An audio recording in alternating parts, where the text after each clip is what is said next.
countries are threatened by energy insecurity. France and Germany discovered their vulnerability when, supposedly to teach Ukraine a lesson, Russia cut off the supply pipelines for a day in 2009. Despite these problems, we take energy for granted. When electric power to our home is disrupted, someone must be at fault. If prices rise, someone must be cheating. Access to cheap energy in the United States is a necessity, not a luxury. Many people treat it as a fundamental human right. We hear that we're running out of energy, yet we are inundated with claims that energy is all around, ripe for the picking, a great investment. If only we were smart enough and not being misled by the big energy corporations.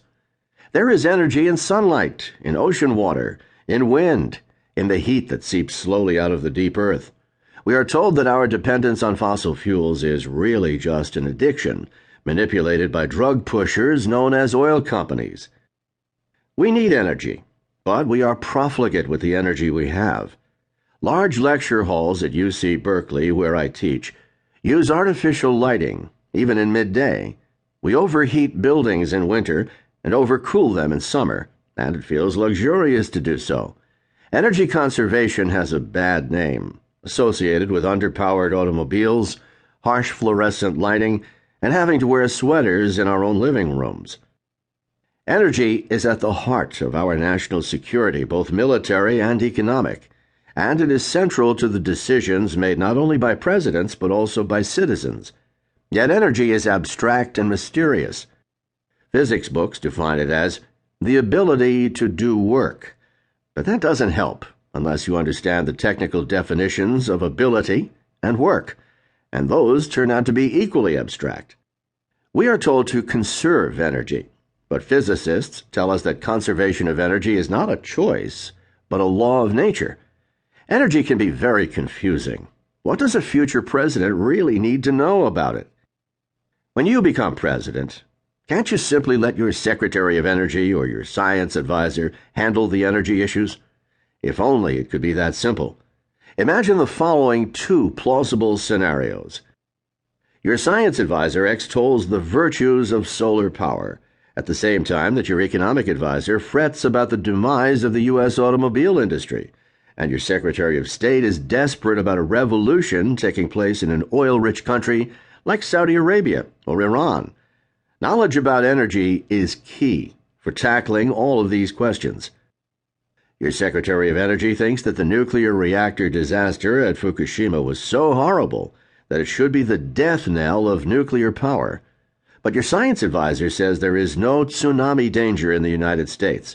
Nobody was killed by the radioactivity released, and the accident illustrates the robustness of nuclear power.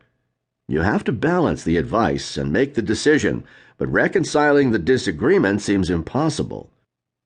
How can you reach the right conclusion when your advisors disagree? The answer, of course, is that you have to understand not only their conclusions, but also the facts and logic that drew them to those conclusions. We live in a high-tech world, and you can't govern by simply knowing the kind of economic, political, diplomatic, and military information that the presidents of old could use to get by. You need to know and understand energy. And even tougher, you have to lead the public and Congress. You can't operate by taking polls, because the public may not appreciate the subtle balance of all the issues. The buck stops with you. The goal of this book is not to give advice, but to educate. I will occasionally give my opinion, but beware, it is the opinion of a scientist, and when you are president, I won't be surprised or disappointed if you take a different path. At least, it will be an informed path. I've made this book terse rather than comprehensive. I've emphasized the essentials, the things that the president most needs to know, the fundamental science and information that serve as the entry to deeper understanding. The book begins with a fresh look at some recent energy disasters. These events make headlines, and those headlines often define the public attitude toward energy. Yet the headlines often turn out to be inaccurate or misleading. In the months and years following a disaster, we often learn that our first impressions were wrong. That is certainly the case with the Fukushima nuclear disaster, with the Gulf of Mexico oil spill, and even with much of the public perception of the effects of fossil fuels on global climate change. The second part of this book covers the energy landscape, which is changing with remarkable rapidity. All our modes of transportation, autos, trucks, airplanes, depend on liquid energy, oil, diesel, fuel, gasoline, yet we are running perilously low on domestic supplies. There is a windfall in the availability of natural gas, but can we run our cars on it?